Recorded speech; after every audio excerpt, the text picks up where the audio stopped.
இது உலகில் எங்கும் நடந்திராத ஒரு மிக அசாதாரணமான நிகழ்வு. சமீப காலங்களில் ஆப்பிரிக்காவின் சில குறிப்பிட்ட பகுதிகளில் இது நிகழ்ந்தது. ஆனால் அதை வேறு ஒரு சந்தர்ப்பத்தில் பேசலாம். இங்கு நிகழ்ந்த சம்பத்துடன் அதை ஒருபோதும் ஒப்பிடவே முடியாது. இந்த எண்ணிக்கை எவ்வளவு பெரியது என்று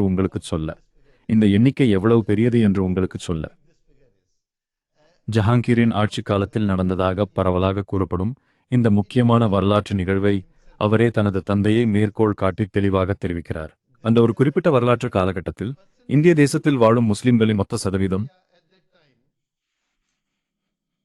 அவர்களின் கட்டுப்பாட்டின் கீழ் வந்திருந்த இந்திய பகுதியில் அது ஒருபோதும் முழுமையான இந்திய தேசமாக இருந்ததில்லை.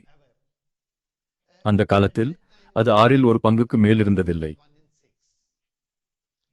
அது கிட்டத்தட்ட 16 விழுக்காடு இருக்கும்.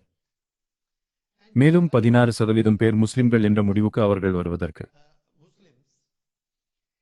அவர்களுக்கு குறைந்தது 500 ஆண்டுகள் ஆனது.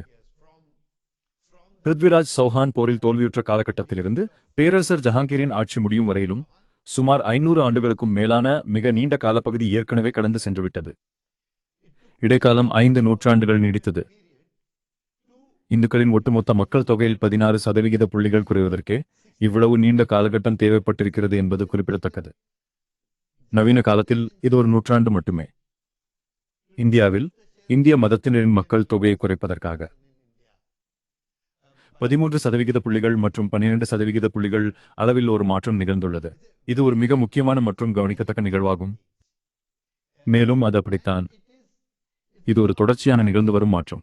1881 முதல் 1941 வரையிலான காலகட்டத்தில் சரிவு விகிதம் 79 74 குறைந்திருப்பதை நீங்கள் கவனிக்கலாம். 1951 ஆண்டு முதல் 2011 ஆண்டு வரையிலான காலகட்டத்தில் இந்த சரிவு கூடுதலாக 7% புள்ளிகளாகும். இது ஒரு தொடர்ச்சியான சரிவு. இதை ஒரு குறுகலான சரிவாக நாம் கருதக்கூடாது. தீர்க்க தரிசனமான கண்ணோட்டத்தில் பார்க்காமல் மிகவும் சாதாரணமாகவும் மேலோட்டமாகவும் அணுகியதால் தான் இந்த நிலைமை உருவாகியுள்ளது. நாங்கள் ஒரே ஒரு எளிமையான மற்றும் மேலோட்டமான சிந்தனையுடன் ஒரு பிரச்சனைகள் மதிப்பீட்டை மேற்கொண்டோம், ஏனெனில் எங்களிடம் இந்த தரவுகள் இருந்தன. 13 தரவு புள்ளிகள் இருக்கின்றன. இந்திய மதத்தினரின் மற்றும் மற்றவர்களின் பங்கை பற்றி அதை நாங்கள் புரட்சர்கள் செய்தால் ஒவ்வொரு மக்கள் தொகை கணக்கெடுப்பிலும் நாங்கள் அதை செய்து வருகிறோம். அது எப்போதும் ஏறக்குறைய 2061 அல்லது 2071 ஆகிய காலகட்டங்களை ஒட்டி வரும். இந்திய பிராந்தியத்தில் இன்று நாம் அரசியல் ரீதியாக கொண்டுள்ள இந்தியாவில் மட்டுமல்ல, பாகிஸ்தான், பங்களாதேஷ் போன்ற நாடுகளையும் உள்ளடக்கிய இந்திய பிராந்தியத்தில் இந்திய மதத்தினர் சிறுபான்மையினர் ஆவார்கள்.